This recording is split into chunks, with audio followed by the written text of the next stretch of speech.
ಚಿತ್ರದುರ್ಗದ ಜನತೆಗೆ ಸ್ವಾಗತ. ಇದು ಶ್ರೀ ರಾಜರಾಜೇಶ್ವರಿ ದೇವಸ್ಥಾನ ಚಿತ್ರದುರ್ಗದ ಈಶಾನ್ಯ ಭಾಗವಾದ ಗೋನೂರಿನಲ್ಲಿ ನೆಲೆಗೊಂಡಿದೆ. ಇದು ಆರಂಭದಲ್ಲಿ ವಿಶಿಷ್ಟವಾದ ಗೋಶಾಲೆ ರಚನೆಗೊಂಡಿದೆ. ಇಲ್ಲಿ ಗುಜರಾತಿನ ಮೂಲದ ಗಿರ್ ಮತ್ತು ಕಾಂಕ್ರೇಜ್ ತಳಿಗಳು ಹಾಗೂ ವಿವಿಧ ರೀತಿಯ ಹಸುಗಳನ್ನು ರಕ್ಷಣೆ ಮಾಡಲಾಗಿದೆ. ಇದು ಭಾರತೀಯ ದೇಸಿ ತಳಿಗಳಾದಂತಹ ಗಿರ್ ಮತ್ತು ಕಾಂಕ್ರೇಜ್ ತಳಿಯನ್ನು ಇವರು ಸಾಕುತ್ತಿದ್ದಾರೆ. ಇದರ ಹಾಲಿನ ಉತ್ಪನ್ನಗಳು ಬಹಳ ಪ್ರೋಟೀನ್ಯುಕ್ತವಾದ್ದರಿಂದ ಇದರ ಬೆಲೆ ಹಾಗೂ ಇದರ ಹಾಲಿನ ಉತ್ಪನ್ನಗಳು ಬಹಳ ಕಾಸ್ಟ್ಲಿ ಅಂತ ಹೇಳ್ತಾ ಇತ್ತು. ಹಾಗೆ ಇದನ್ನೆಲ್ಲ ಕಂಡು ನಾವು ಹೋಗಿ ನಮಗೆ ಮೂಲವಾಗಿ ಕಂಡಿದ್ದು ಈ ಕರಕುಶಲಗಳಿಂದ ತಯಾರಲ್ಪಟ್ಟಂತಹ ದೀಪದ ಕಂಬ, ಹಂಸ, ಹೂವಿನ ಕುಂಡ, ಇದರ ವಿಶಿಷ್ಟವಾದ ಕರಕುಶಲ ಕೆತ್ತನೆಗಳನ್ನು ನಾವು ನೋಡ್ತಾ ಹೋದ್ವಿ.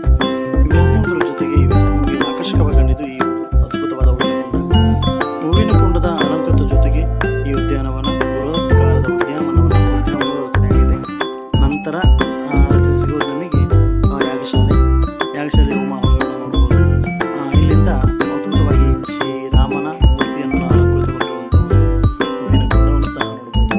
ಹಾಗೆ ಲಾಂಗ್ ಅಲ್ಲಿ ನಿಂತ್ಕೊಂಡು ನಾವು ಎಲ್ಲ ವಿಸಿಟ್ ಕಾಣುವ ಹಾಗೆ ಈ ಉದ್ಯಾನವನದ ಒಂದು ವಿಸಿಟ್ ತಗೊಂಡ್ವಿ.